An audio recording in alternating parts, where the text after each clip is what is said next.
नमस्कार, आप देख रहे हैं 4 PM और मैं हूं आपके साथ सिमरन। दोस्तों, कल तक जो डोनाल्ड ट्रंप सोशल मीडिया पे दहाड़ रहे थे कि अगर 48 घंटे में होर्मुज़ नहीं खुला तो वो ईरान को पाषाण युग में बदल देंगे, आज उनका वो गुरूर मिट्टी में मिल चुका है। ईरान ने ना सिर्फ ट्रंप के अल्टीमेटम को भीख बता के ठुकरा दिया है, बल्कि कुवैत के तेल और बिजली प्लांटों पे भीषण हमला करके अमेरिका को वो सरप्राइज दिया है जिसने पेंटागन के होश उड़ा दिए हैं। और सबसे बड़ी खबर ये है कि ट्रंप की इस अवैध जंग के खिलाफ खुद अमेरिका के भीतर बगावत हो गई है। अमेरिकी सांसद यानी कि कांग्रेस में ट्रंप के खिलाफ महाभियोग लाने की तैयारी शुरू हो चुकी है। क्या ट्रंप अपनी कुर्सी बचाने के चक्कर में दुनिया को तीसरे विश्व युद्ध में झोंक चुके हैं? आज की इस विशेष रिपोर्ट में हम ट्रंप की उस विनाशकारी जिद का कच्चा चिट्ठा खोलेंगे जो अब उनके अपने गले की फांस बन गई है।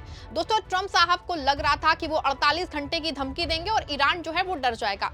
ट्रंप ने चिल्ला चिल्ला के कहा कि वक्त खत्म हो रहा है, अब आसमान से आग बरसेगी। लेकिन ईरान के केंद्रीय सैन्य कमान ने जो जवाब दिया है उसने ट्रंप की साख को पूरी दुनिया में नीलाम कर दिया है। ईरान ने ट्रंप इस अल्टीमेटम को एक हताश, घबराए हुए और असंतुलित इंसान की हरकत बताया है। ईरानी जनरलों ने साफ कह दिया है कि अगर अमेरिका ने अपनी हिमाकत जारी रखी तो हम उनके लिए नरक के दरवाजे खोल देंगे। फार्स न्यूज एजेंसी के अनुसार एक वरिष्ठ अधिकारी ने कहा है कि ईरान इस युद्ध में अपनी योजना और तय किए गए लक्ष्यों के अनुसार ही आगे बढ़ रहा है।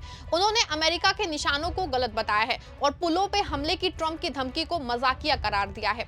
उनका कहना है कि ये धमकियां जो हैं वो अमेरिकी सैन्य कार्रवाई को नाकामी को जाहिर करती हैं। उन्होंने दावा किया है कि ईरान ने एसिमेट्रिक वॉर यानी कि अलग तरीके की लड़ाई में दुश्मन को कमजोर करना अच्छी तरह सीख लिया है। ट्रंप की धमकियां धरी की धरी रह गई और 48 घंटे बीतने के बाद भी होर्मुज़ पे ईरान का कब्जा और मजबूत हो गया है। ट्रंप साहब, ये 2026 है और यहाँ आपकी डील मेकिंग नहीं बल्कि जमीनी हकीकत काम करती है। दोस्तों, ट्रंप दावा कर रहे थे कि वो अपने साथियों की रक्षा करेंगे, लेकिन आज सुबह कुवैत से आई तस्वीरों ने अमेरिका की पोल खोल दी है। ईरान के ड्रोन्स ने कुवैत के बिजली और पानी के प्लांटों पे अचूक निशाना साधा है। कुवैत के मंत्रालय ने पुष्टि की है कि इस हमले से वहां बिजली गुल हो गई है और भारी नुकसान हुआ है।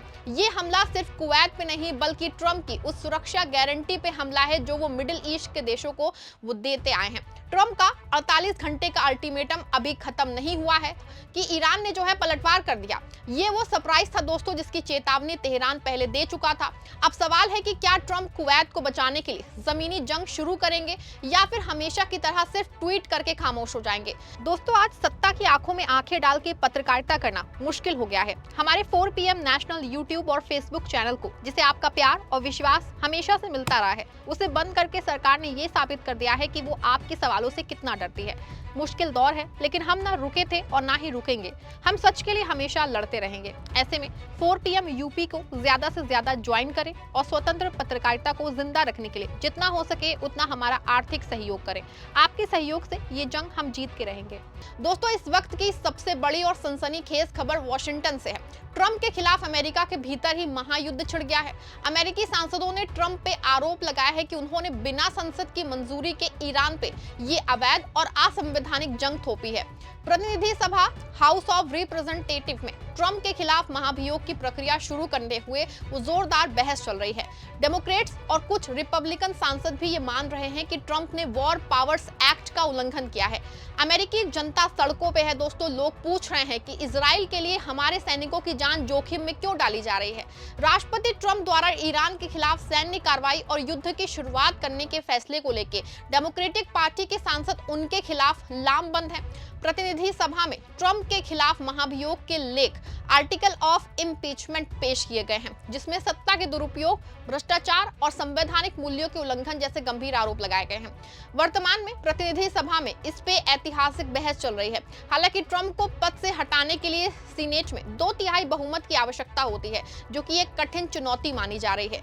इसी बीच व्हाइट हाउस और राष्ट्रपति ट्रंप ने इन कार्यवाहियों को राजनीति से प्रेरित बताया है और किसी भी गलत काम से इनकार किया है। ये ध्यान देने योग्य है कि डोनाल्ड ट्रंप अपने पिछले कार्यकाल में भी 2 बार 2019 और 2021 महाभियोग का सामना कर चुके हैं, लेकिन दोनों ही बार उन्हें सीनेट द्वारा बरी कर दिया गया था।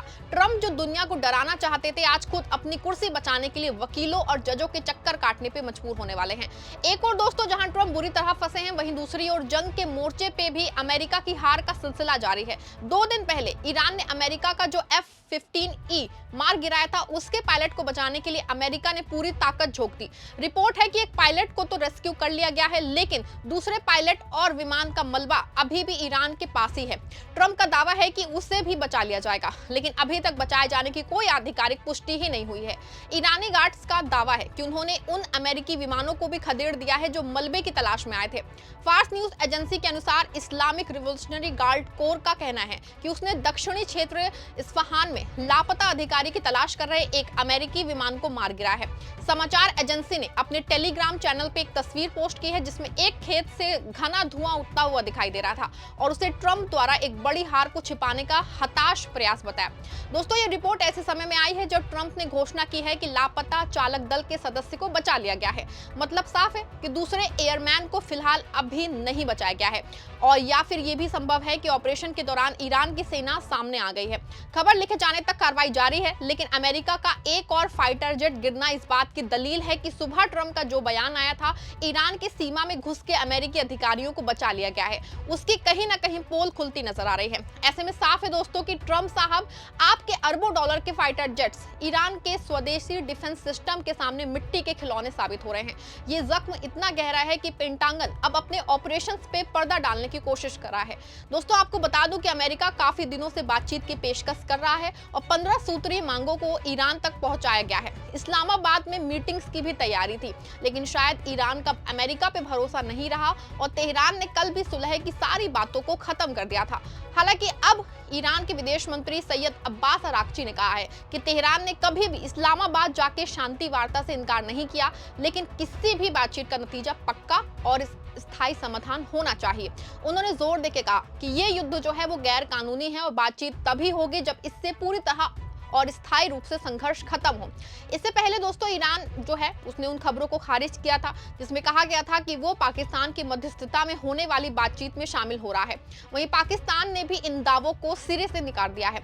उनकी शांति पहल रुक गई है। पाकिस्तान के विदेश मंत्रालय के प्रवक्ता ताहिर अदराबरी ने इन खबरों को बेबुनियाद और कल्पना बताया है। ऐसे में माना जा रहा है कि शायद कोई बातचीत का रास्ता निकल आए, लेकिन फिलहाल दोनों ओर से भयंकर जंग जारी है, जहां तक कि ईरान ने आज रात को अपने सबसे बड़े ऑपरेशन का ऐलान भी किया है।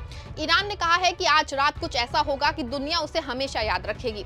ईरान ऐसा क्या करने वाला है, इसको लेकर पूरी दुनिया में हलचल मच गई है। हर किसी के मन में ये सवाल है कि आखिर ईरान करने क्या जा रहा है। दोस्तों, ऐसे में ट्रंप और नेतन्याहू की जोड़ी ने इस पूरी दुनिया को विनाश के मुहाने पे लाके खड़ा कर दिया है। एक तरफ ईरान झुकने को तैयार नहीं है, दूसरी तरफ अमेरिका के भीतर ट्रंप को हटाने की मांग तेज हो गई है। तेल की कीमतें आसमान छू रही हैं, मिडिल ईस्ट के देश जल रहे हैं और ट्रंप अभी भी पाषाण युग की धमकियां दे रहे हैं। आपको क्या लगता है कि महाभियोग के जरिए ट्रंप को सत्ता से हटा देना चाहिए? क्या ट्रंप की ये जिद अमेरिका को ले डूबेगी? आप जो भी सोचते हैं अपनी राय कमेंट में दीजिएगा। इस वीडियो को लाइक और शेयर करिएगा।